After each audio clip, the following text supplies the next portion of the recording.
We gotta cross this big lake with a ton of wind. So we've got white caps up the middle over there, cliff sides here.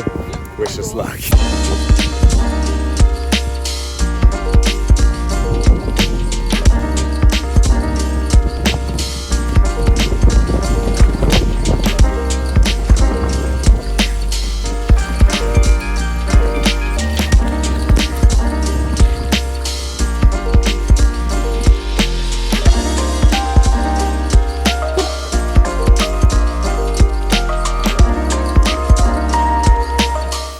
First bay of the lake here, and let's answer the first question here from Bon Pêcheur over on YouTube. What is the best type of paddle for your whitewater canoeing? So best paddle for whitewater canoeing, I'm not an expert, to be honest, and these are by no means excellent paddles. Of course, probably some of the best paddles that you can get is full carbon shaft, full carbon blade. Here are some of the things that I enjoy myself for whitewater canoeing. I really like a thick neck, giving myself a really nice grip here compared to these wooden paddles that tends to be a bit slimmer on the neck. Also, another feature I really appreciate for a whitewater paddle, and it's pretty common across the board, is the T-shaped handle when you're whitewater canoeing, because you want to be able to take it on either side depending on what you're doing. And it also allows you to have a really nice ability to crank your canoe at the back when you're trying to correct your boat. And of course, plastic or carbon instead of wood, they seem to fare better in the rocks. Yeah, woohoo!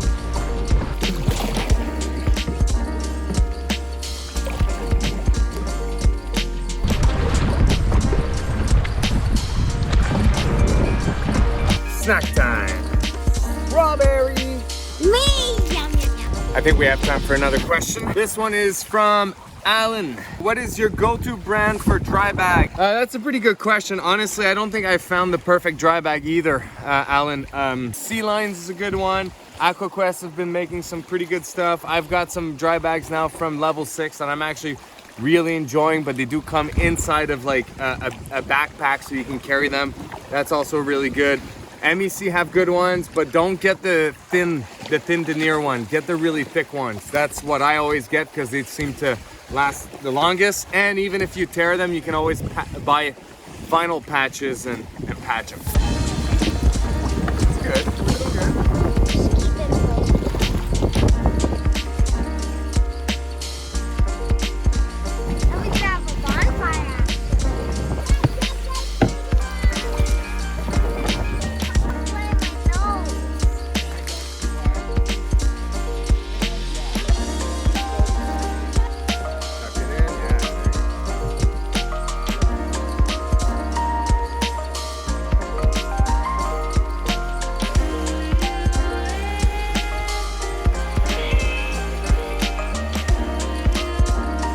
Next question from my friend Dustin. Need glasses to see what's the best way to secure eyewear while canoeing, possibly capsizing in rough water?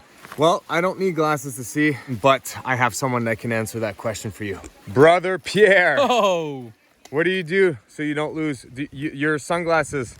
I use a sling, but the one that floats, they're no good. They get out. You want something that goes over the rail of your glasses, and that's gonna stay there and secure for sure if you go in the water in the rapids. Are those actual needed sunglasses? They are. There's my prescription in there, so I cannot lose them. Well, there you go. And by the way, Bon Pêcheur, Alan, and Dustin, you guys are the absolute amazing best fans I have out there. Thank you so much. You comment on every single post that I make, and I really, really appreciate it. Lunch done. Let's go.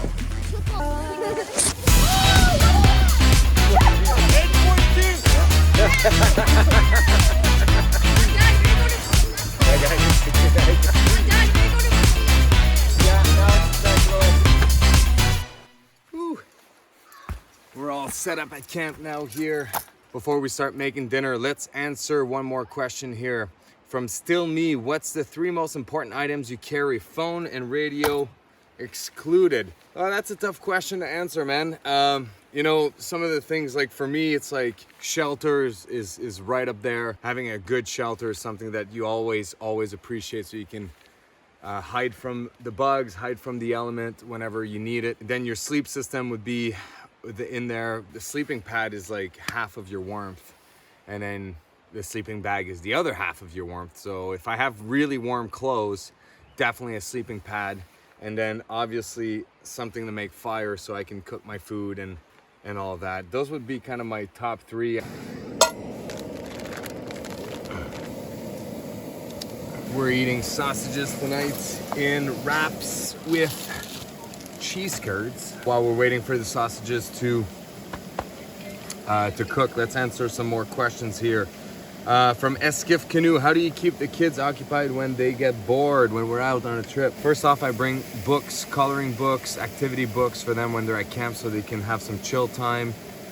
We stop probably every hour and a half to 2 hours max on the water, and we take plenty of time at a beach just so they can get out of the canoe. And then for me, I also just, you know, when they don't want to paddle, I don't fuss too much about it. I just let them kind of sit back and look around, and sometimes I even let them sleep in the canoe. And some of the best times I've ever had with the kids actually is when they're looking at me, like literally sitting around in the canoe looking at me, and we're just kind of chatting away as I'm paddling across a long lake or something like that. Another great thing for the kids to do is to play the nature version of Minecraft, which is essentially building twig houses and pine needle houses all around in the forest floor, using whatever they can find on the ground to make little villages, little houses. Always a huge winner. Question from Tranche Montagne, best tips to put gear away after a trip so it's fast to get ready for the next one. Best way to do that is to make sure that the day that you come back, as tired as you are, your trip is not done until everything is hung around the house, your laundry is done, and everything is, you know, the dishes is done. And it's the hardest thing to do after a long trip when you're tired, but if you can have the discipline to do that, you clean everything up, you put everything away properly right away, you're gonna thank me quite a bit. Question from intothegrain.ca, oiled or gripped or varnished grip on your deep water paddle, meaning flat water paddle. What he means by that is paddles can be either varnished or they can be oiled. I don't really have a preference because I don't do any blisters. If you are constantly having blisters on your hands from paddling, a lot of times what people have said is that when it's a varnished paddle, it tends to leave more blisters. So what you can do is you can sand off the varnish and then you can oil it.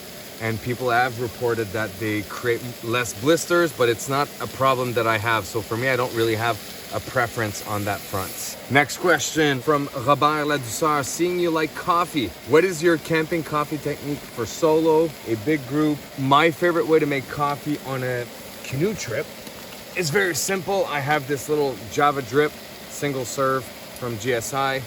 And then I get a bag of already grinded coffee, I put it in, it fits right on top of my mug, and it's literally a pour over. Next question from Mathieu Fleury, are you scared of bears, animals when you go out camping? This is a question I get all the time, especially from people that never spend or that don't come out too much in the backcountry. It's not something I spend too much time thinking about. I mean, I spend like a lot of time out, and I seldom see any animals, so I'm not too concerned about it. The most important thing, to be honest, is just etiquette at camp. Make sure you don't leave food around so that they're not attracted. But like I said, I spend so much time out here, and especially when you go out far away from the city where the bears aren't used to seeing people, you know, I literally never spend any time thinking about it. So I guess to your answer is no, I'm not scared about it, and I don't think about it. Yo, ketchup. Can't believe you ruined it. In the cheese.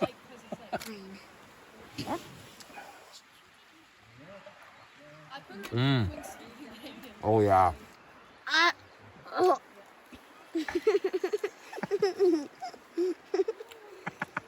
Keep it in! What are you doing? You're spinning the good stuff.